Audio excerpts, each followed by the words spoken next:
Good morning second year commerce.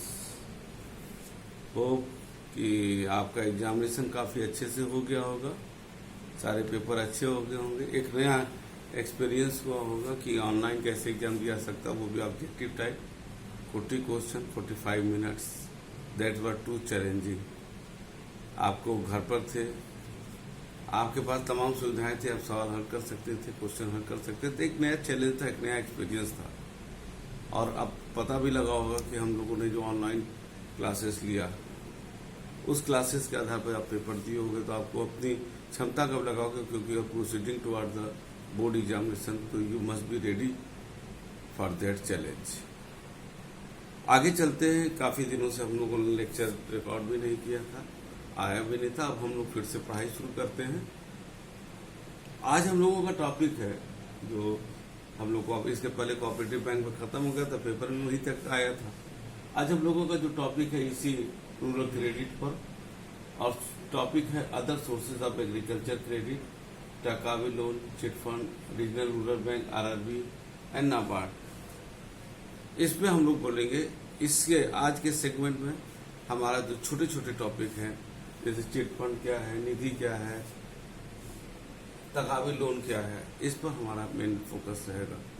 उस chapter जो आगे पूरे चैप्टर, वो टॉपिक जो आगे पूरे चैप्टर के रूप में मिलने वाला है, उसको हम लोग इस चैप्टर में डिस्कस नहीं करेंगे। Like the reserve bank of India and the land development bank. So let us start from topic.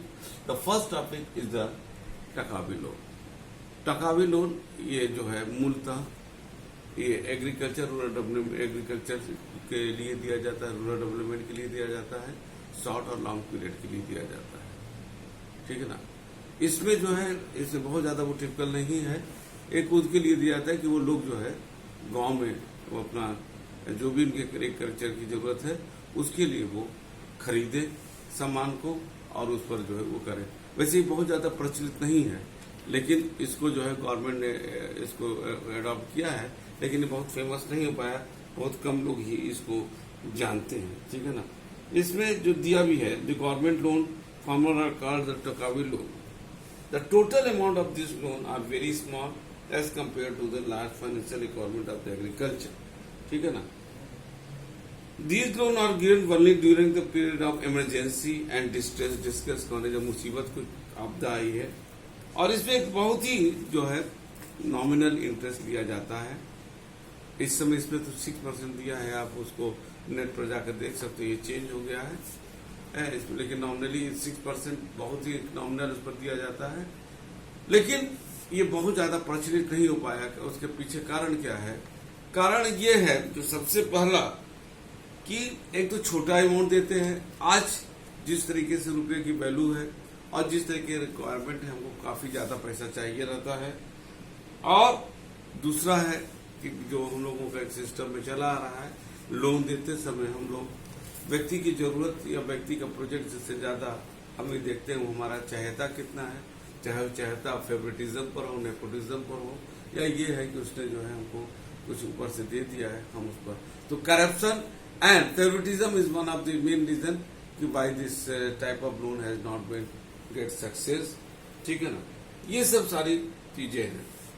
तो टकावी लोन जो है हमने अभी बताया, ये वैसे ये ज्यादातर जो है ये तमिलनाडु में ज्यादा ये थोड़ा सा चला है।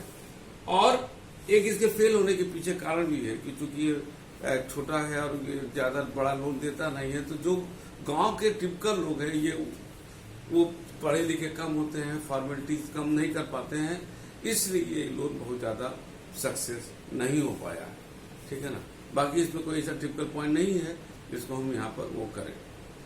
दूसरा टॉपिक है आपका निधि। निधि क्या होता है? इसमें निधि छोटा सा है। Nidhi is the type of registered institution mainly found in Tamil Nadu. The main of the institution is to arrange loan for their member. इसी मेंबर के लिए अपना पैसा अरेंज करते हैं। The member of the institution deposit money in the account of institution. वो सारे member money के उसमें जो है अकाउंट में जमा कर देते हैं उसके।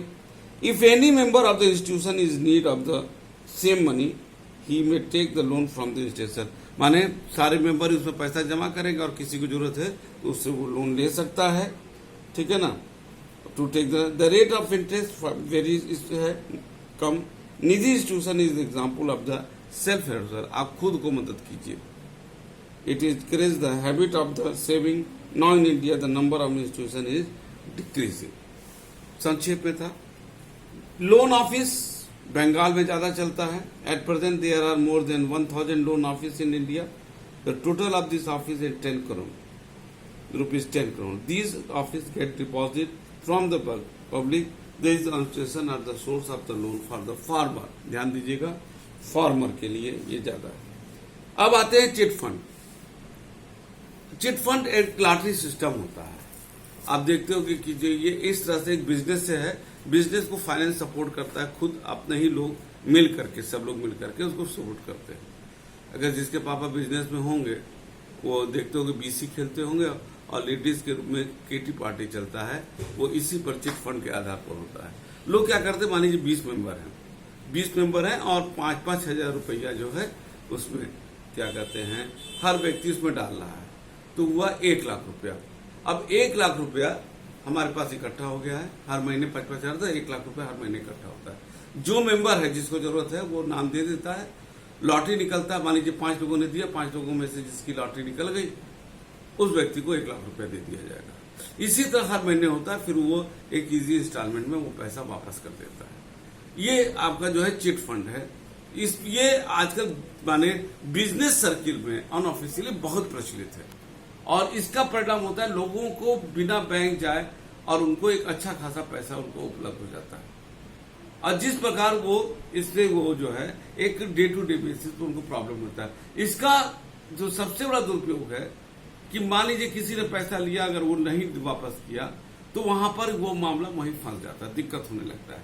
लेकिन आज ये अगर हमने खुद देखा है, जो बिजनेस सर्किल में हम लोग बीसी खेलते हैं लोग, अरे 1000 से लेके लाख रुपया तक का बीसी है, जो जैसा बिजनेसमैन है, जैसा ग्रुप है वहां पर वो बेचते हैं, कुछ लोग कहीं के ग्रुप में।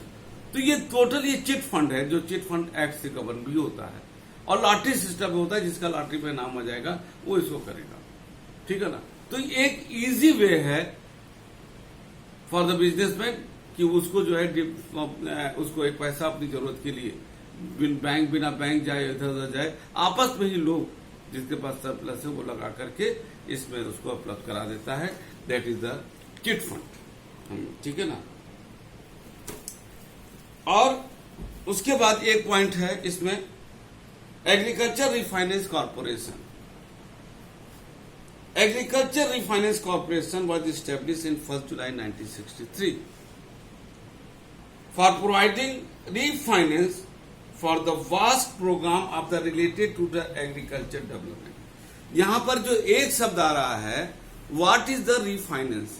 रीफाइनेंस का मतलब होता है कि किसी भी प्रोजेक्ट में लोन तो लिया गया है, लेकिन अगर वो सक्सेसफुल नहीं चल रहा है तो वहां पर ये कॉर्पोरेशन उसको फिर से फाइनेंस करता है, जस्ट टू रिजुविनेट, उसको फिर से एक तरह से इंप्रूव कराने के लिए, उसको एक्सीलरेट कराने के लिए वो फिर से लोन देता है। That is the refinance. In the beginning its authorised capital was the 25 crore. अब फिर जो है in addition to the government of India had given the loan to 5 crore without interest and 3 crore with interest. Management है, its management is carried out by the board of director of 9 members whose chairman is the deputy governor of the RBI। Facility क्या क्या देता है ये corporation, improving the barren land, बंजर जमीन जहां पर खेती नहीं हो सकता उसको इंप्रूव कीजिए। Development of the special crop such as the coconut, coffee, इसके लिए डेवलपमेंट के लिए। मैकेनिज्म आप जो मशीन चाहते हो एग्रीकल्चर सेक्टर के, उसके लिए लोन देना। Development of the animal husbandry like dairy, fisheries, poultry, इसमें जो है, और लोन जो है ये मैक्सिमम 5 साल के लिए देता है, ठीक है ना। और लॉन्ग टर्म लोन जो होता है, मीडियम टर्म 5 साल के लिए, लॉन्ग टर्म जो है 15 साल के लिए। और स्पेशल सर्कमस्टांसेस अगर आता है और बोर्ड संतुष्ट होता है तो आपका 20 साल के लिए देता है। On 15 November 1975 The name of the change, the Agriculture Refinance and Development Corporation. The capital of the corporation was increased from 25 crore to the 100 crore. The work field of the corporation has been expanded. इसका काम का क्षेत्र बढ़ा दिया गया. Now the corporation can take the guarantee of the payment of the capitalist goods. ध्यान देना, capitalist goods का मतलब होता है वो सामान जो जैसे मशीन, हेवी एक्सपेंडिचर वाला जो मशीन है उस पर है, उसके लिए ये जो है मेन लोन देता है. ठीक है ना. The work field of the corporation has been expanded. Now the corporation can take the guarantee of the payment of the capitalist good. अगर कोई फॉरेन कंट्री से कोई कैपिटलिस्ट गुड्स मंगा रहा है तो उसकी ये गारंटी देता है. The research survey and technological study also carried out by the corporation, उसके लिए भी ये पैसा देता है. तो ये था मुख्य आपका आज का. अगले क्लास में जो सबसे महत्वपूर्ण हम क्लास लेने जाएंगे, जो कल का होगा, जो 100% आपका क्वेश्चन बोर्ड एग्जामिनेशन आएगा, what is the NABARD and what is the regional rural bank. इस दो पर कल का हमारा जो नेक्स्ट लेक्चर होगा हम लोग उस पर बात करेंगे कि नाबार्ड क्या होता है, और नाबार्ड मतलब national agriculture bank for rural development, और RRB that is the regional rural bank. और उसके बाद जो है difficulty in bank providing the rural area, ये हमारा नेक्स्ट लेक्चर में होगा. ये छोटे छोटे लेक्चर थे, ये इसमें कोई लॉन्ग क्वेश्चन आने वाले की संभावना नहीं है. इसमें जो भी है विशेष रूप से जैसे चिट फंड क्या है, टकावी लोन क्या है, निधि क्या है, निधि पर तो निधि है, इस सब पर एक नंबर का, टकावी लोन और आपका जो है चिट फंड 2 नंबर का क्वेश्चन आएगा. इसमें से कोई शॉर्ट और या लॉन्ग नहीं आएगा, सिर्फ ऑब्जेक्टिव और डिफरेंट आ सकता है इसमें से, और बाकी इसमें से आप कुछ नहीं आएगा. आगे क्लास मैंने बता दिया, जो सेकंड क्लास होगा वो तो बहुत ही ज्यादा interesting according for the knowledge point of view and for the board of board point of view, that is the NABARD and RRB. हम लोग उसको अलग अलग नेक्स्ट क्लास में डिस्कस करेंगे. तब तक के लिए आपको thank you and good bye.